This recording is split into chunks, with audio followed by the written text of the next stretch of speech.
Four sources tell NBC News outdated intelligence likely led to the deadly strike on an Iranian elementary school. This comes as the president talks economy and oil and gas prices amid soaring energy costs. NBC's Alice Barr has the latest details on the war in Iran. This morning, an intensifying war within the war over that critical oil route, the Strait of Hormuz.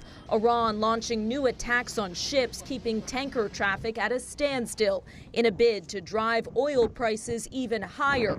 With gas prices here at home up 20% since the start of the war, the U.S. joining dozens of countries agreeing to release 400 million barrels of oil to try to drive prices down. We're going to be doing it very quickly, and then we'll fill it up. We'll fill up our reserves. Pentagon officials telling senators in a closed-door briefing the first 6 days of the war with Iran are estimated to have cost more than $11.3 billion. That according to three sources familiar with the briefing. President Trump sending mixed messages about the war's status. Let me tell you, we've won. You know, you never like to say too early you won. We won. Minutes later. We don't want to leave early, do we?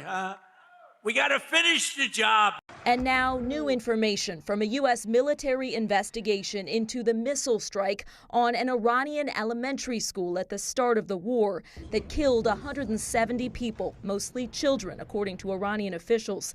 NBC News has learned preliminary results find the U.S. was likely responsible due to outdated intelligence believed to have mislabeled the school as a military target, according to a U.S. official and three sources familiar with the initial findings.